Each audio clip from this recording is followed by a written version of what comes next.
Welcome to REST, everyone, which stands for Resiliency and Empowerment Seminar today. I'm Susan Gans, and I'm your host. I am the founder and strategic advisor with Gans Strategic Solutions, working at the intersection of business and psychology. This show is about speaking to leaders of small, mid-sized businesses, nonprofits, and the community at large. And it's about shining a light on the leaders and the organizations that they are a part of. And today, I'm delighted to have my friend Rebecca Sanin on.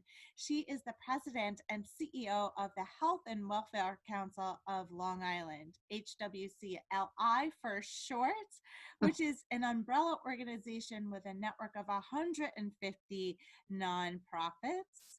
And prior to her involvement there, she served for 5 years as an Assistant Deputy County Executive for Suffolk County Executive Stephen Ballone.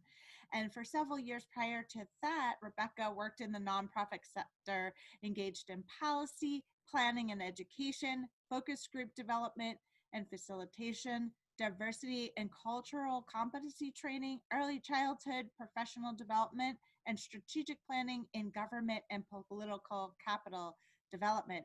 And if that wasn't enough, she also taught various psychology courses as an adjunct professor at Dellon College, Suffolk Community College, and Iona College.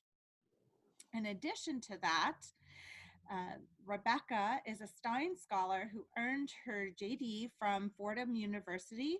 She also holds a master's degree in developmental psychology from Teachers College at Columbia, where she was a fellow at the National Center for Children and Families. And she has a family of her own, including 2 children and a cat and 2 dogs. So she's got a full and busy life and very engaged in the community. So welcome to the show, Rebecca.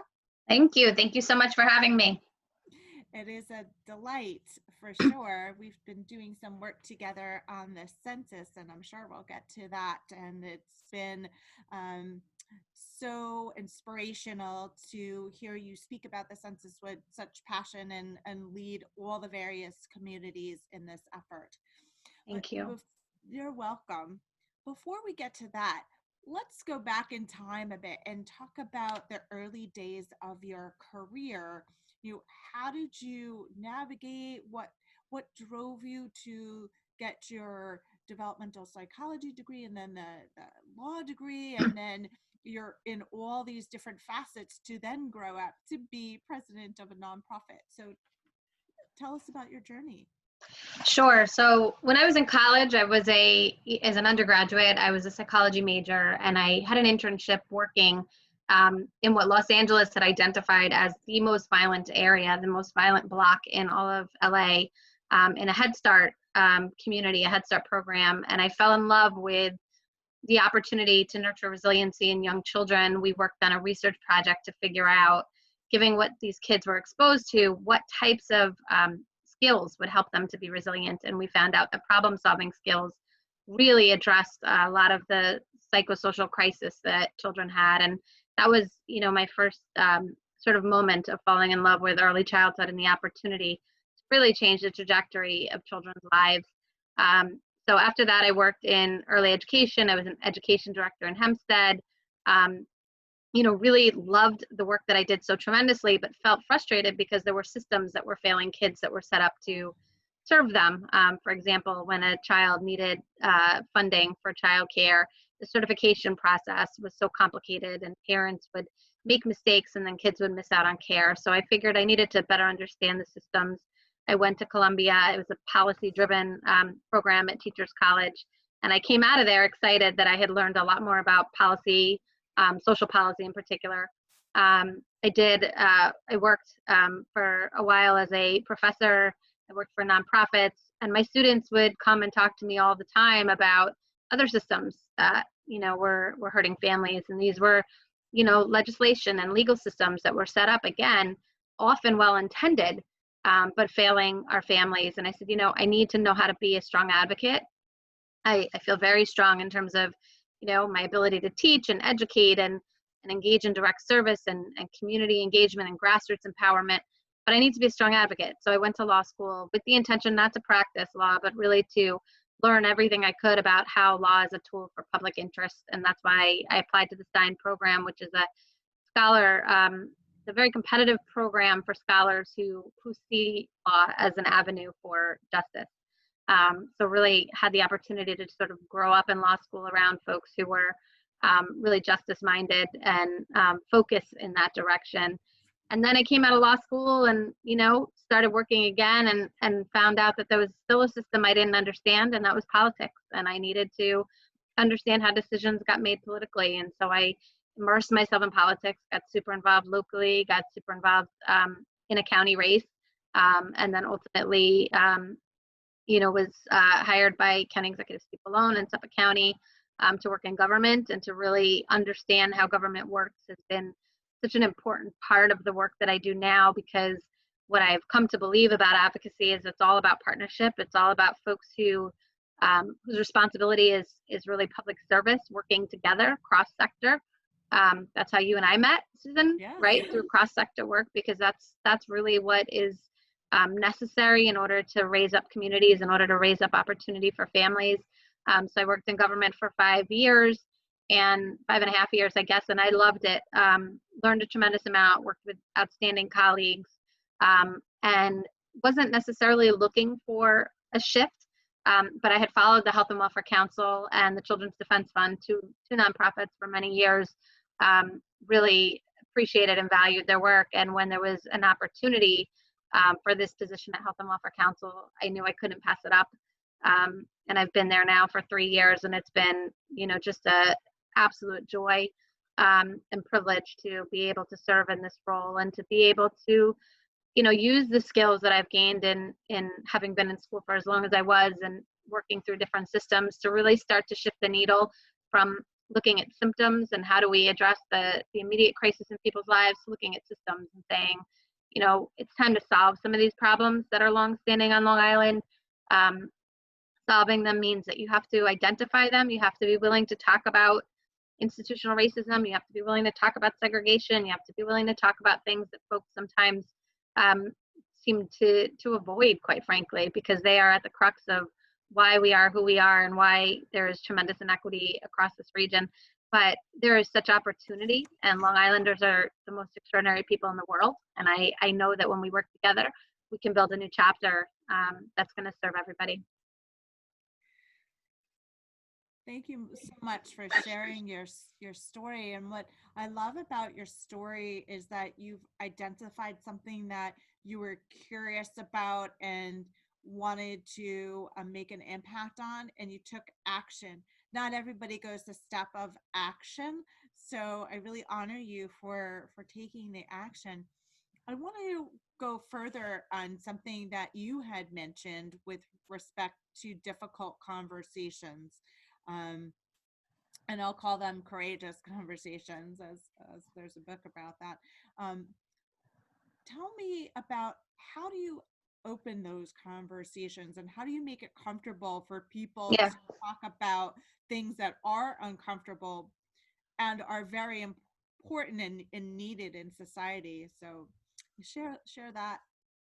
So a couple things. I would say for me personally, it doesn't take courage to have these conversations. It's my responsibility. I'm in a position of, power, if you will, as a CEO, Yes. right? And as a white woman, as a person who's enjoyed tremendous privilege my entire life. I mean, certainly I've had, challenges in my life as everybody has, but I recognize my privilege every day, and I have a responsibility to recognize that and to open up those conversations and to get, to bring people together, because we can't solve any issue we face if we're not all coming together and we're not all there for each other.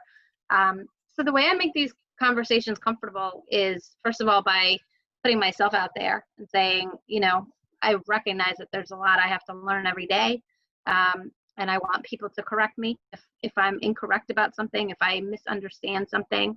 I think it's important to recognize that cultural proficiency is about, knowing your own experience and also being willing to identify mentors and people who can teach you the things that you don't know, the things that you don't understand. And it's about recognizing that we don't solve any problems in a vacuum, whether, or when I first got involved in early childhood, this is a silly example, but it's very easy to understand. It was looked at as a women's issue. Every press conference, it was just women. There were no men were ever invited to press conferences, and they were never there. And it took a long time, I'd say 20 years, for that to shift to being recognized as a human issue and an economic issue and an issue that impacts everybody. And the reality is the well-being of every child impacts the well-being of every child. And so when I was growing up, my geographic boundaries were the community that I lived in. I didn't, go much further, maybe for a travel soccer game, but that was about it. Children today have these things, they're connecting with kids all across the region. The technology takes away the boundaries that once existed. And so if a parent doesn't care about a child 10 towns over because it doesn't affect their child, they're wrong. Every child's well-being affects every child's well-being. And we have a responsibility to lift up opportunities for all folks. And I think if COVID-19 has taught us anything, it's that the well-being of anybody affects the well-being of everybody. And so if you take that public health understanding and extrapolate it to everything from, economic health of our region to social and mental well-being of our region to so many other topics, we recognize that we have a responsibility to do what's best for everybody. And when everybody is doing better, when one person's light is made dim, the whole world gets darker. And the converse is true too. When we are able to strengthen families, when we're able to strengthen communities, when we're able to equitably have access to opportunity, it means that we're raising up the new leaders, the new problem solvers, and the new future for this region that we all do love. So I think it's really important to have these conversations, to normalize them, and to normalize, failure too, right? Like there's so many times that I have conversations about things that I don't know everything about, and that's okay. It's not nobody should expect that I know everything about another person's experience. What's important is that we open up the conversation so we can learn from each other, so that we can grow together and so that we can partner to raise up every family. Absolutely. And you mentioned something a few minutes ago about mentors and their role. I want to dig into that further about mentors that you might have had at different stages and sponsors who are advocates for you. Can you talk about that throughout your career, continuing into today? Yeah, absolutely. So one of the things about me personally, sort of a personal tidbit, is I have to always be learning or I get bored. I have a brain that craves the opportunity to learn and grow all the time. And so I'm constantly, probably, from the time I was a very young child, I constantly look for those opportunities. And mentors are such an important part of that. I have had tremendous mentors from the time I was very young that I've sought out. And I will tell you right now, in the space that I'm in right now as the head of this organization, I absolutely have mentors that I turn to frequently. I mean, when COVID-19 happened and, the sustainability from a funding perspective of organizations started to be at risk, I immediately sort of pulled myself back and reflected and said, okay, whose brain do I need to tap here? Who knows this landscape better than I have? Who's been here before?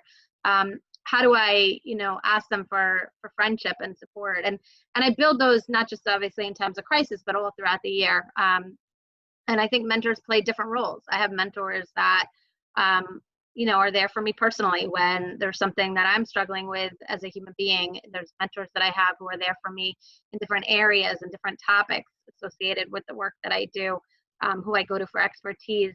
But what I always tell people, and I love to tell young people, is that, there's nothing more important than relationships. There's just, relational capital, it's everything. And so you should always be seeking out mentors. But also don't be afraid to recognize that mentors can also be books.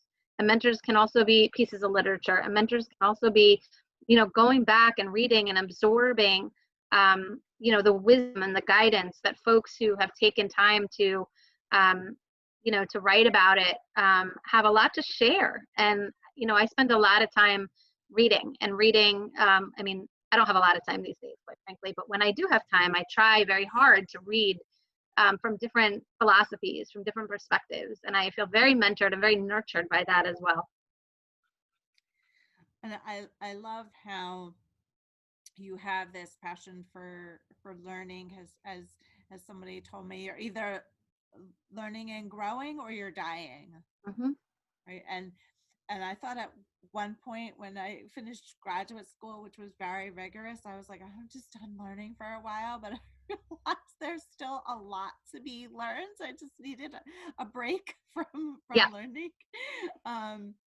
And it's so true. I think each of us are learning new things in this particularly challenged time, and and we're the better for that. Which brings me to my next question about resiliency. How have you been resilient in the past, and how are you being resilient now? It's a great question. I think that we all have hardships in our life, and certainly I've had plenty in my own life. I think resiliency is about tapping into your personal power, recognizing that we can't control circumstances. I think, as human beings, a lot of times we like to have control. Yes. Certainly I know I like to, I'm a person who likes to prepare endlessly and all that kind of stuff. And it feels good when you can do that, but it's being able to, I think resiliency a lot of times, quite frankly, is really about being able to give yourself grace, being able to extend the same grace that we extend to other people in our work or in the way that we relate to families and friends and people we love. When someone is hurting, that's what we do. We show up and we stand in their sacred space and that sacred moment in their life and offer them that kind of grace, that kind of validation and recognition of what they're facing.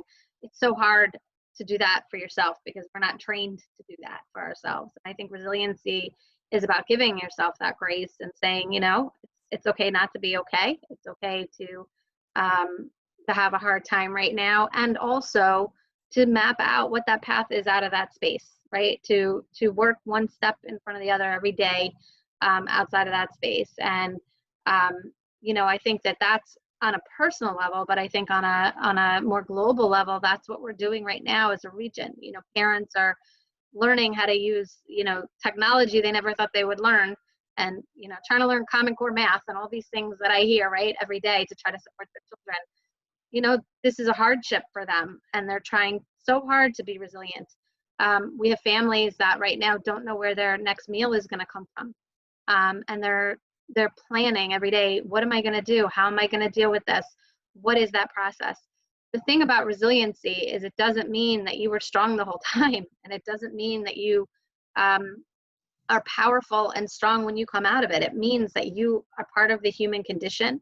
It means that you have a will to survive. And it means that you have found a way to give yourself the space and the grace that you need to move at the pace that you need to move at to get to the next step, whatever that is. And I look at Long Island in this moment in time, and I say this a lot. We run a disaster relief coalition called the VOAD. It's extremely active. We have meetings twice a week, working groups. We're working very hard on building the resiliency for this region for its future. And what I tell people every day is, listen, we're in a crisis right now, but we have a responsibility as a region to position ourselves to be stronger when we come out of this.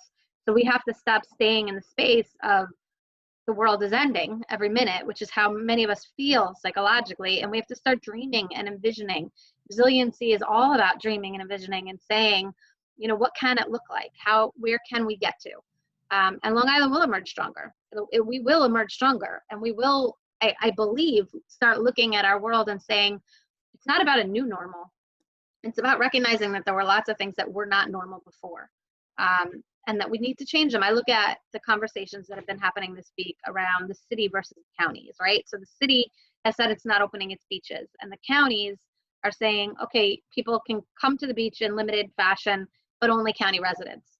And I've been watching sort of the social media protests about this, and with great interest, right? Because the reality is we do this all the time on Long Island. Nobody is talking about that right now, but your town recreational opportunities are determined by living in the town. So if I'm a child who lives in one town and there's a beautiful beach that's in another town 3 miles away, I'm going to get charged exorbitant fees if I want to use that space. And so we segregate internally all the time. If everybody's talking about, oh my goodness, the city versus the counties, let's just look internally at what we're doing. Let's look at how the library systems right now have found a way to say, you know what, we want to give digital access to every library, to everybody during this time of crisis. Fantastic. We should be doing that all the time. Why should the town that I live in determine my access to books and to resources? Why can't we all, why don't we all want to be invested in a bright future for all of us? So when I think about resiliency, I think about having those hard conversations. I think about recognizing the things that need to change. And I think it's a lot about giving ourselves the grace and the space to do that. And then to dream, to say, imagine a world where something was different, and then to do the work we need to do to get there. I love that you're shining a spotlight on the opportunities that we have, like just even personally now taking the time to eat dinner as a family and do more family activities. So that's certainly something that has you know has been highlighted on our house. And I just also was inspired yesterday in a meeting I had with the chamber where we had people in real time, 40 people on a Zoom call, actually in real time, making these collaborations. And that can happen even more, but it was just so special to see it happening in front of all of our eyes. So I'm encouraged by these conversations and to just open the door to have these important conversations and say, we don't have to necessarily accept the way it is, but have the opportunity to change it and shape it for the good of a broader community. So great work there. And that also plays into empowerment, right? So empowering others and being empowered to make these changes. So can you talk about that? So I do absolutely love to talk about that. So I think empowerment is, I think we have to remember, we don't give people power, we connect people to their own power. And I think that's what empowerment really is about. It's not about, going into someone's home or family or community and giving them power. People have power. It's about connecting them to that power. I think that right now, and even pre-COVID, right, what you see is people are saturated by so much, right? So much technology, so much media, so much is constantly coming at people. And I think when we talk about getting people excited, whatever word we use to describe that, it's about inspiration. It's about, reminding people that they can, that they don't have to operate within the circumstances that are in front of them, that they can redefine those circumstances, that, when we look at Long Island, when we look at the state right now, and the governor is talking about reimagining our state, that's a real call to action. That's not just a nice, motto, right? It's a call to action. Reimagine means dream. It means be inspired. It means, what would you change if you could? And why can't we?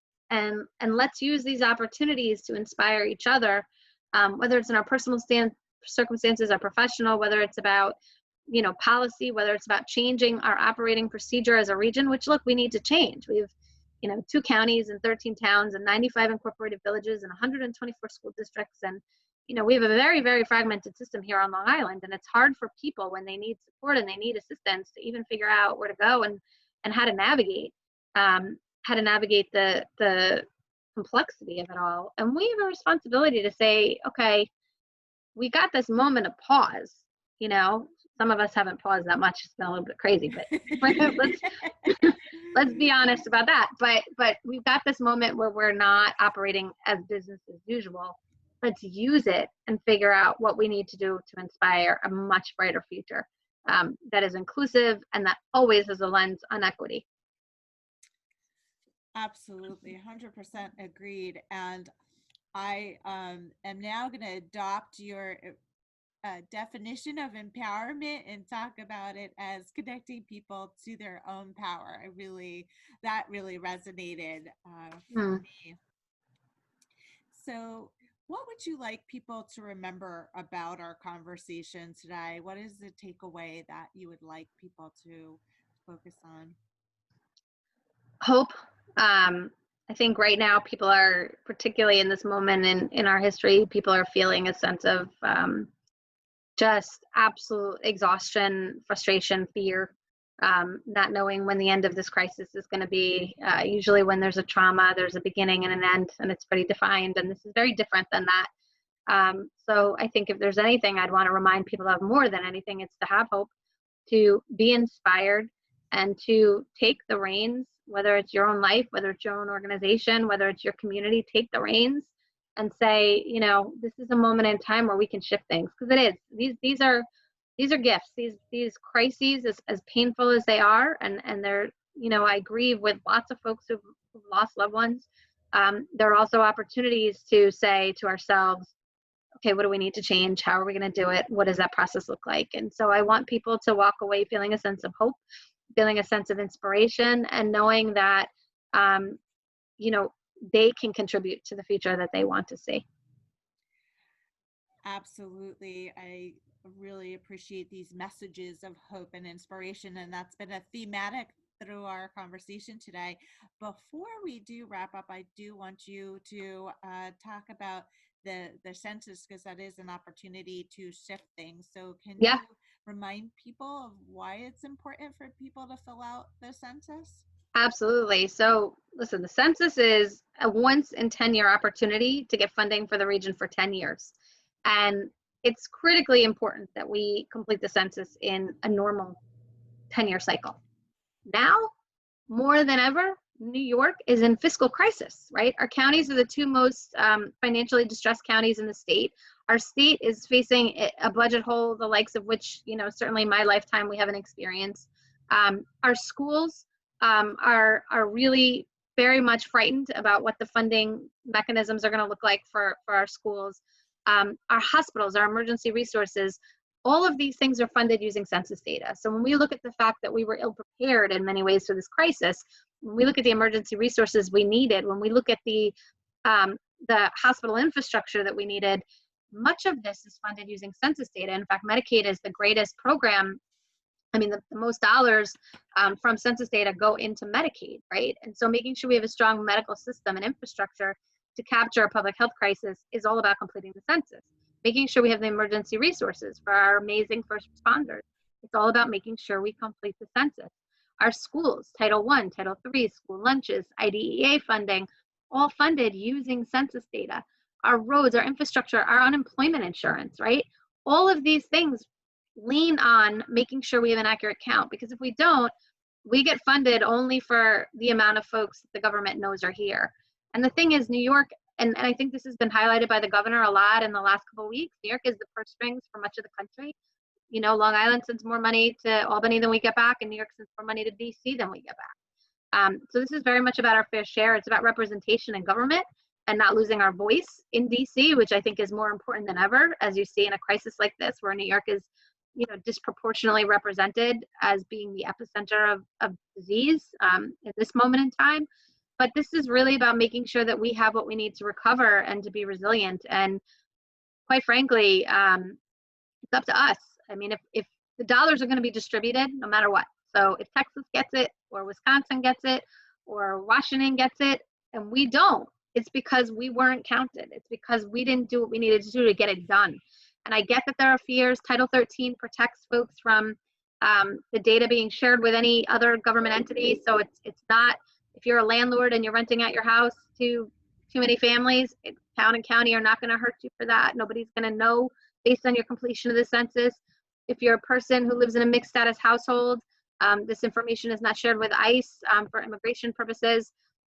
It's really, really, really important that we count every single person, because it's how we get the dollars we need to support the trajectory of children's lives, the trajectory of families' lives. It's about the future and possibility that our region deserves. It's about kindling hope. And quite frankly, right now, a lot of people feel hopeless. And I tell people all the time, it takes less than 10 minutes to complete the census. You go to www.my2020census.gov, and it takes less than 10 minutes. And if you're home right now and you're feeling a sense of, oh, I wish I could do more. I wish I could contribute. I see these long lines of folks waiting for food. I see my neighbors in crisis. I have friends who've lost their jobs. I have friends who've lost loved ones. I want to do more. This is actually something that you can do that makes a difference for all of your neighbors. It's making sure that we get the dollars that we need to be able to have a future that is a future built on hope. So we need everybody to complete the census. And if you go to my website, which is www.hwcli.com, you can find information about the census, lots and lots of information that you can share with your friends, with your family. I tell people it's not just about you filling it out, it's about you identifying 5 to 10 people and making sure that they do as well. This is very much about, a campaign to make sure our region has a bright and beautiful future. And also we have extensive resources related to COVID-19. If you or somebody you needs, assistance with food or mental health resources or legal services or, you name it, our website is a one-stop shop for all that information. And I'm happy for you to benefit from it and to share it with those you love. So thank you for sharing the power that we have to make change through the census and other ways. I love your message of hope. And again, to reach Rebecca is www.hwcli.com. Are there any other ways that people should contact you, Rebecca? Because we do want them to find you. Mm-hmm. Yeah, no, absolutely. And listen, I take calls. I really love to hear from folks. And so if you want to email me, it's rsanin at hwcli.com. If you want to call me, you can call me at 516-505-4423. My office has lots of different services, and if there's something that you need support with that I can be helpful in connecting you to, that would be my joy. If you have an idea you want to share, or you want to participate, or we are, one of the things we're doing right now is we've set up a fund, and we're going to be fundraising for an unmet needs roundtable to help get dollars back into the community for folks who need help with rental assistance and keeping the lights on, and paying utility bills or medical bills or legal services or a whole bunch of other necessities. It is our goal to raise $2 million that we can then get back out into the community. We're fundraising separately for our administrative costs. So we really want people to know that the dollars that they donate will go directly to helping other people who are in crisis in their community. Lots and lots of families are in crisis. We know that in a disaster, people who were struggling before, they go further into the shadows, they go deeper into crisis. And in this crisis, unlike Superstorm Sandy, which, targeted, mostly the South Shore, it targeted all of Long Island, but there were areas that were hit much harder. This is an equal opportunity disease, meaning while it has disproportionately impacted communities of color, we know every community has been impacted by either the incidence of the disease or the economic hardship associated with disease. So we want to make sure that we recognize that, and this is all about helping all of our neighbors, because there's also another entire group of people now who have never relied on government services, who've never asked for help before, who are absolutely not okay and not sure how they're going to survive. And so we have a responsibility to support our neighbors who are hurting the most and our neighbors who are hurting newly as a result of COVID-19, and do everything that we can to, again, to your point about resiliency early on, we want to move people from crisis to recovery to resiliency and to make their lives whole again, so they can be the extraordinary contributors that they are in our region. Thank you so much. So again, it's rsanin at hwcli.com. Website again is www.hwcli.com, and Rebecca's at 516-505-4423. Really appreciate you being on today. I am certainly so inspired by your story, by your dedication, about how you feel it's your responsibility and all of our responsibilities to make change. And I so happy that you are on the show today. So thank you for It's my privilege, and thank you for everything that you do. You make a huge difference as well. So thank you. Thank you for saying that. I appreciate that. And to our listeners, thank you for tuning in. And we look forward to the next resiliency and empowerment conversation. Great.